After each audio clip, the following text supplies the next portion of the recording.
Bem-vindos a uma Viola Quebrada, e no vídeo de hoje eu vou falar sobre o destino de uma nação. And way down we go, way down. O filme conta a história dos 30 primeiros dias do governo de Winston Churchill. E assim, é uma decisão muito acertada, porque imagina você fazer realmente uma cinebiografia do Winston Churchill. Cara, você ia precisar de, sei lá, 20 horas para contar tudo que esse cara já fez, tudo que esse cara já passou. Alguns desses atos, desses feitos do Winston, alguns feitos inclusive muito negativos, são mencionados no roteiro, mas não se aprofundam muito bem, como por exemplo a operação em Galípoli, né, e que foi um tremendo desastre para o Império Britânico. E o grande problema do filme é exatamente o roteiro. E é uma pena. Nos seus aspectos técnicos, o filme se sobressai muito bem. A fotografia é muito bonita, os locais onde são feitas reuniões são bem fotografados mesmo, sabe? Uma fotografia bem sombria, né? Onde tem, por exemplo, no parlamento, por exemplo, só uma luz passa por uma fresta e ilumina o lugar onde fica o que está falando, o que está discursando no parlamento. É bem bonita a fotografia mesmo. Além do figurino, que retrata muito bem a época, o design de produção também é muito bem construído, mas como eu disse, o roteiro é bem fraquinho e ele desenvolve muito poucos personagens, com exceção, claro, do Churchill, né? E que é realmente um dos poucos personagens ali que são bem desenvolvidos. Eu diria que só ele e o personagem do Ben Mendelsohn, que é o rei George VI, são bem desenvolvidos. E as conversas entre o Winston Churchill e o rei George VI, para mim, são as melhores partes do filme, que são diálogos muito interessantes e revelam muito sobre os personagens. E é legal ver o Ben Mendelsohn interpretando o rei George VI, porque ele faz o mesmo personagem do Colin Firth em O Discurso do Rei. E você consegue perceber nele, assim, aquela gagueira, não aquela gagueira exacerbada que você via no Colin Firth, no Discurso do Rei, mas aqui indícios dessa gagueira, como se ela já estivesse tratada. E o Destino de uma Nação se passa menos de um ano, eu acho, depois da posse do rei George VI.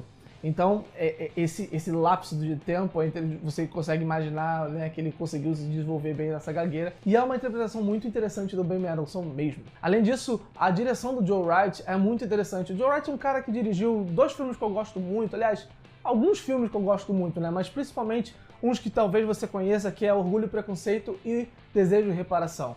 E nesses 2 filmes você já via uma autoralidade em seus planos, uma autoralidade nos modos como ele conduz os planos, sequências, e é muito legal que ele traz isso para esse filme também. Inclusive, o Joe Wright usa alguns enquadramentos para mostrar a pressão que o Winston Churchill está sofrendo na primeira metade do filme, quando ele está sendo pressionado a entrar em acordos de paz com a Alemanha nazista. E tem um momento muito interessante onde uma porta se fecha e fica só uma janelinha com o rosto do Winston. Olha que intimidade, Winston.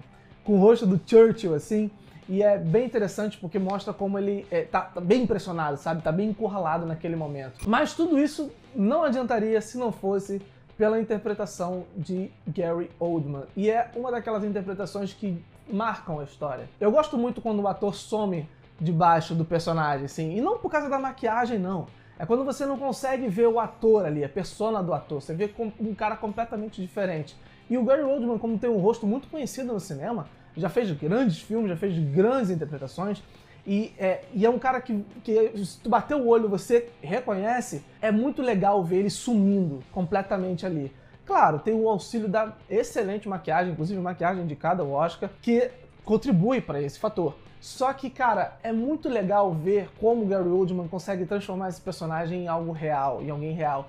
Porque é um personagem icônico da história, né? O Winston Churchill, caramba, um dos maiores nomes do século XX. E aqui ele traz o Churchill em alguns momentos bem vulneráveis, sabe? Tem uma cena, inclusive, que ele tá falando com o presidente dos Estados Unidos, o Franklin Roosevelt, que é uma cena que demonstra toda a vulnerabilidade que ele tá sentindo naquele momento. É um momento muito interessante no filme, além das já citadas conversas com o Ray George, que mostra também certos receios, certas dúvidas, inclusive do Ray George, com relação ao Churchill e a situação atual que está rolando agora na Europa. Agora não, naquela época, na Europa começando a ser dominada pela Alemanha nazista. Então, cara, é uma interpretação que não só busca acertar nos maneirismos do Churchill, da dicção peculiar que ele tinha, mas que busca trazer esses momentos de realismo, sabe? De tornar o personagem humano. É uma das coisas mais maneiras nesse filme. Não é um filme perfeito, mas ainda assim é um filme que vale muito a pena assistir.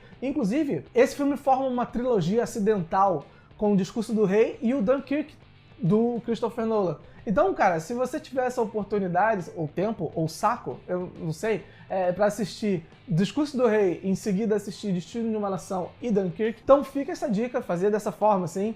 É um filme legal, eu diria até que é o mais fraco desses que eu vi, né?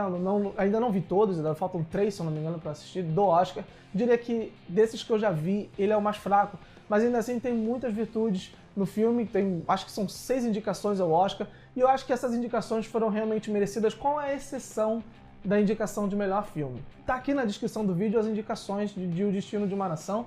Então, cara, muito obrigado por ter ficado até o final desse vídeo. Não se esqueça de se inscrever no canal, curtir esse vídeo, compartilhar com seus amigos, para que a gente possa ser mais divulgado pelo mundo afora. Keep calm and carry on.